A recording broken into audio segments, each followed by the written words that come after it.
সাধারণভাবে আপনারা শুনে এসছেন যে আপনার নিজের চার্ট অনুযায়ী বলছে যে অ্যাস্ট্রোলজার বলছে আপনার আর্টস নিয়ে আপনি পড়বেন বা পড়লে ভালো হতো, কিন্তু ব্যক্তিগত জীবনে আপনি দেখছেন আপনি সায়েন্স নিয়ে পড়ে উন্নতি করেছেন অনেক। তাহলে কি সেটা কি দাঁড়ালো? এখন এই আর্টস নিয়ে পড়বে, আজকে আলোচনা দিয়ে বুঝতে পারবো যে স্টিফেন হকিং এর চার্ট দেখেও যে কেউ বলবে ইনি তো সায়েন্টিস্ট হওয়া দূরের কথা, ইনি সায়েন্সের স্টুডেন্টই হবেন না, ইনি আর্টস নিয়ে পড়া উচিত ছিল। ঠিক কোথায় রহস্যটা লুকিয়ে আছে? তো আজকে আমরা এডুকেশনাল পার্সপেক্টিভ থেকে আমরা স্টিফেন হকিং এর কেসটাকে অ্যাজ এক্সাম্পল আমরা আলোচনা করব।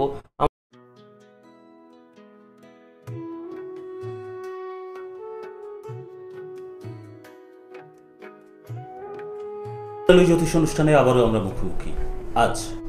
আজকের পর্বে আমরা একটা ভীষণ রকমের বিশ্লেষণ, গুরুত্বপূর্ণ তাৎপর্যপূর্ণ বিশ্লেষণ পাবো। সেটা নতুন কথা কিছু নয়, কারণ বিজ্ঞানের জ্যোতিষ অনুষ্ঠানে প্রফেসর ডক্টর বাসু যখন থাকেন তিনি সেই কাজটি করেন। আজ একজন আমাদের সারা বিশ্বখ্যাত একজন ব্যক্তিত্বকে নিয়ে তার জন্ম ছক নিয়ে আলোচনা হবে। এখন ভাবতে পারেন যে জন্ম ছক নিয়ে আলাপ আলোচনা তো আকছার কখনো কখনো আমাদের সামনে আসে, বিশ্লেষণ হয়, তাহলে তাৎপর্যপূর্ণ বিশ্লেষণটা কোথায়? জ্যোতিষ ব্যক্তিত্ব রূপে তার আলাদা করে অবদান সেই চার্টের ক্ষেত্রে দেখার ক্ষেত্রে কিভাবে বেরিয়ে আসছে, যেটা সেই বিশ্লেষণটাকে গুরুত্বপূর্ণ আখ্যায়িত করা যেতে পারে। সেই জন্যই বোধহয় অনুষ্ঠানের সারাটাক্ষণ সাথে থাকতে হবে। আপনাদের জন্যই রেগুলারলি এই অনুষ্ঠান এবং আপনাদের জন্যই প্রফেসর ডক্টর বাসু তার অধ্যাপনা কাজের পাশাপাশি এই প্রফেশন নিয়ে যখন এগিয়ে আসেন প্যাশনের সাথে, তখন তো আমাদের একটা তৈরি হয় বটে সমীহ। তো আসুন স্যারকে ওয়েলকাম করে সেই দিকেই আমরা ফোকাস আউট করি, বা যেখানে আমরা আরও একটা গুরুত্বপূর্ণ লজিক্যালি প্রোগ্রাম পেতে চলেছি। যাদের বিশ্বাস আছে তারা ডেফিনেটলি আজকে ভীষণভাবে সমৃদ্ধ হবে। তো আসুন সকলে মিলে স্বাগত জানাই আমাদের সকলের প্রিয় স্যারকে, professor doctor Basu. Welcome sir. Thank you.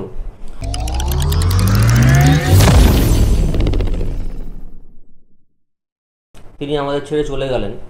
তো আমি এর আগে এক প্রোগ্রাম করেছিলাম, ওনাকে নিয়ে একটি এপিসোড করেছিলাম এবং কথা দিয়েছিলাম যে ওনার জীবন আমরা জ্যোতিষশাস্ত্রের ব্যাখ্যায় আমরা আলোচনা করব। তো আজকে সেটাই করব এবং খুব ইন্টারেস্টিং, মানে as a subject, as a case, astrology ক্ষেত্রে বলবো এটা একটা সুন্দর কেস, যেখানে কিনা আর একবার প্রমাণিত হবে যে আমি যে বারবার ডিভিশনাল চার্ট অ্যানালাইসিস করার কথা বলি সেটা কতটা সত্যি প্রমাণিত। এই প্রসঙ্গে একটু কথা বলি। আমার কাছে অনেকেই আসেন বা আপনারা নিজেরা লক্ষ্য করবেন যারা গেছেন, যে সাধারণভাবে আপনারা শুনে এসছেন যে আপনার নিজের চার্ট অনুযায়ী বলছে যে অ্যাস্ট্রোলজার বলছে আপনার আর্টস নিয়ে আপনি পড়বেন বা পড়লে ভালো হতো, কিন্তু ব্যক্তিগত জীবনে আপনি দেখছেন আপনি সায়েন্স নিয়ে পড়ে উন্নতি করেছেন অনেক। তাহলে কি সেটা কি দাঁড়ালো? এখন এই আর্টস নিয়ে পড়বে, আজকে আলোচনা দিয়ে বুঝতে পারবো যে স্টিফেন হকিং এর চার্ট দেখেও যে কেউ বলবে ইনি তো সায়েন্টিস্ট হওয়া দূরের কথা, ইনি সায়েন্সের স্টুডেন্টই হবেন না, ইনি আর্টস নিয়ে পড়া উচিত ছিল। ঠিক কোথায় রহস্যটা লুকিয়ে আছে? তো আজকে আমরা এডুকেশনাল পার্সপেক্টিভ থেকে আমরা স্টিফেন হকিং এর কেসটাকে অ্যাজ এক্সাম্পল আমরা আলোচনা করব। আমরা জানি ছোটো করে ওনার জীবনে সাধারণভাবে জীবন শুরু করেছিলেন, বিবাহিত জীবনে সুখে যাচ্ছিল, তারপরে উনি হঠাৎ যিনি পক্ষাঘাত বলতে পারেন, তো যাতে তিনি অসুস্থ হয়ে পড়লেন, তার ওনার নার্ভের ডিজিজে উনি প্যারালাইজ হয়ে পড়লেন এবং তারপরেও তিনি তার বিজ্ঞানের তার আবিষ্কারের কাজ থামিয়ে যাননি। একটার পর একটা আবিষ্কার আমাদের সামনে চরম দৃষ্টান্ত স্বরূপ উনি আমাদের উপহার দিয়েছেন। তো তার আজকে চার্ট নিয়ে যদি আমরা আলোচনা করি, দেখা যাবে এই স্যার স্টিফেন হকিং এর চার্ট কখনোই আমরা একটা এপিসোড নিয়ে কমপ্লিট করতে পারবো না। আজকে মূলত সম্ভব না। আজকে মূলত আমি ওনার এডুকেশনাল যে দিকটা সেটা নিয়ে আমি আলোচনা করবো। আপনারা জানেন যে আমরা যখন D1-এ দেখি সমস্ত চার্টের একটা জেনারেল চার্ট, যেটা D1 লগ্ন ছক আমরা বলি, তার সঙ্গে আমরা নবাংশ দেখে থাকি অবশ্যই, সেই যে ইম্পর্টেন্ট প্ল্যানেটগুলোর তাদের বিভিন্ন স্ট্রেংথ আমরা বিচার করি। তো 8 জানুয়ারি 1942 স্টিফেন হকিং এর জন্ম হয়েছিল 2:29 AM লন্ডনে, ইউকে লন্ডনে উনি জন্মগ্রহণ করেছিলেন। তো দেখুন তার D1 অনুযায়ী তার তুলা লগ্ন, তুলা লগ্ন D1 অনুযায়ী, তাহলে আমরা জানি 4th and 5th ভাব আর 9th ভাবটা ভেরি ভেরি ইম্পর্টেন্ট ফর আমাদের পড়াশোনা। তো জেনারেলি আমরা মাধ্যমিক অবধি 4, তারপরে আমরা 5th হাউস থেকে আপ টু মাস্টার্স দেখি, 9th হাউস থেকে আমরা পিএইচডি আমরা দেখি। তাহলে 5th হাউসে খুব ভেরি ইম্পর্টেন্ট যে কে কোনটা, কারণ সেখানেই আমাদের স্পেশালাইজেশন হয়ে যায়। মানে 10th ক্লাসের পর থেকে কে কি নিয়ে পড়বে, আর্টস নিয়ে, সায়েন্স নিয়ে না কমার্স নিয়ে।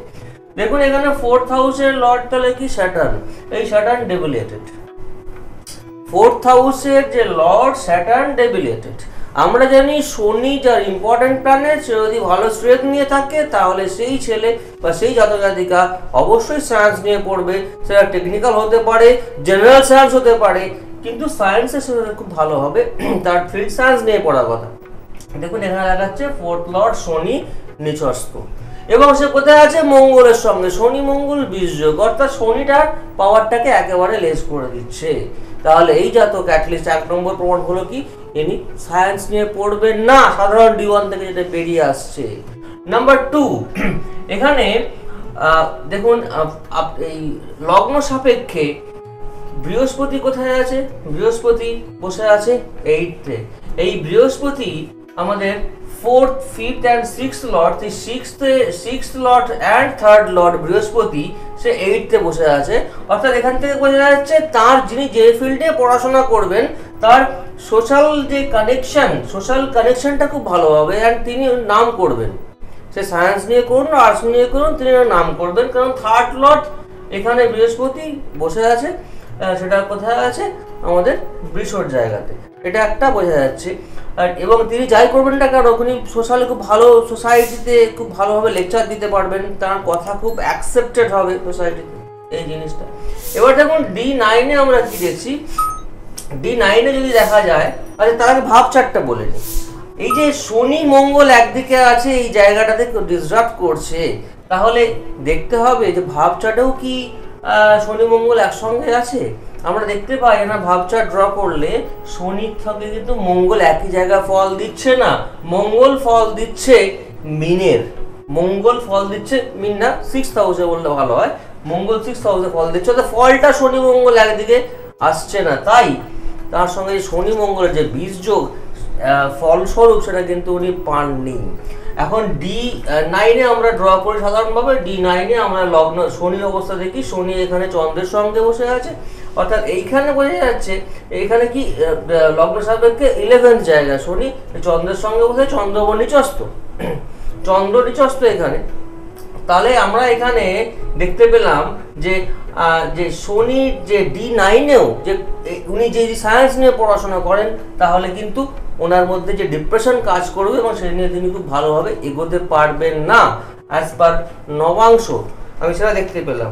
এবং দেখুন 5th প্লেস লগ্ন সাপেক্ষে 5th থেকে আছে বৃহস্পতি, যেটা বললাম 5th হাউস আমাদের 10th ক্লাস থেকে আরম্ভ করে আপ টু মাস্টার্স দেখে। তাহলে D9-এ আমরা 5th হাউস দেখবো, তো লগ্ন সাপেক্ষে D9-এ 5th-এ বসে আছে বৃহস্পতি, অর্থাৎ এটা আরেকবার প্রমাণিত হলো তিনি সায়েন্স নিয়ে পড়লে উন্নতি করতে পারবেন না, তিনি যদি আর্টস নিয়ে পড়াশোনা করেন, বৃহস্পতি আমাদের আর্টস ফিল্ডের বলতে পারেন কারক গ্রহ, তিনি আর্টস নিয়ে পড়াশোনা করলে অনেক বেশি উন্নতি করতে পারবেন।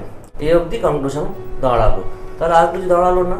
ব্যক্তিগত জীবনে আমরা জানেন উনি আর্টস না সায়েন্স নিয়ে খুব ভালোভাবে নিজেকে প্রতিষ্ঠা করতে পেরেছিলেন। এই রহস্যটা কোথায় লুকিয়ে আছে, যদি এই রহস্য সন্ধান করতে হয় তাহলে কিন্তু দেখবো D24-এ এই রহস্য কিন্তু আমাদের লুকিয়ে আছে।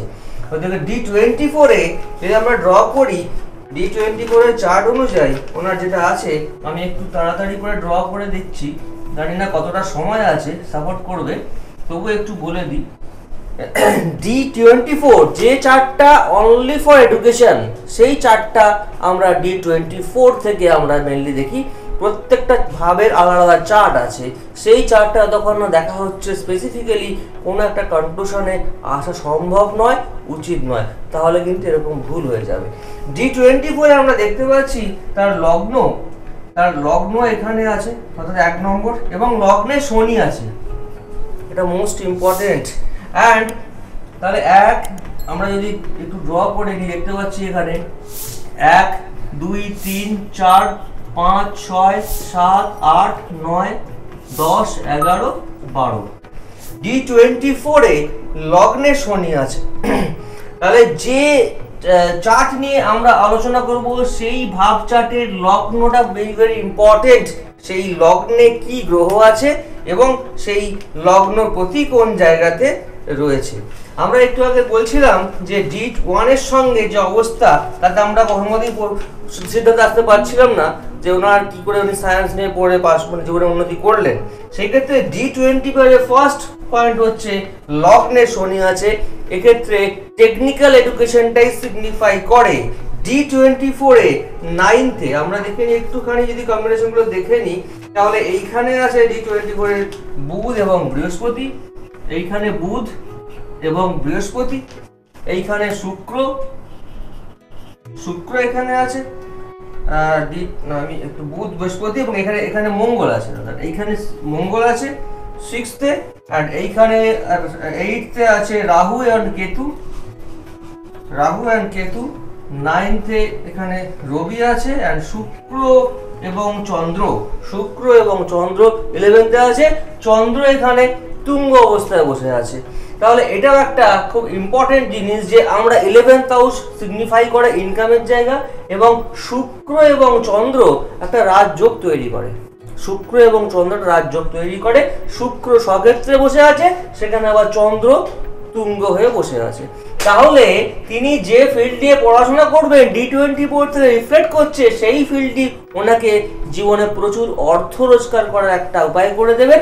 এবং লগ্ন যেহেতু এখানে D1 এর 4th and 5th লর্ড যেটা স্যাটার্ন, সেটা লগ্নে থাকার জন্যে বাকি সমস্ত কেসগুলোকে কিন্তু আমরা কি বলবো ডমিনেট করে দিল এই D24। যেখান থেকে আমরা দেখতে পেলাম তিনি ব্যক্তিগত জীবনে বিখ্যাত একজন সায়েন্টিস্ট হতে পেরেছিলেন only because of this Saturn, সেটা D1-এ ডেবিলেটেড থাকলেও।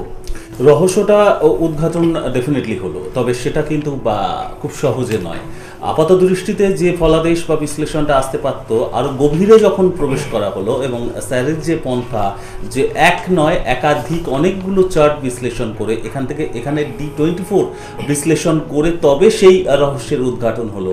যিনি বিশ্বের অনেক এবং বিশ্বের বাইরেরও কোথাও রহস্যের দিকে আলোকপাত করেছিলেন এবং উদ্ঘাটনে সহায়তা করেছিলেন, তার সেই জন্মের কোথাও এবং তার কীর্তির কোথাও একটা রহস্য আজকে কোথাও হলেও তো আমরা পেলাম।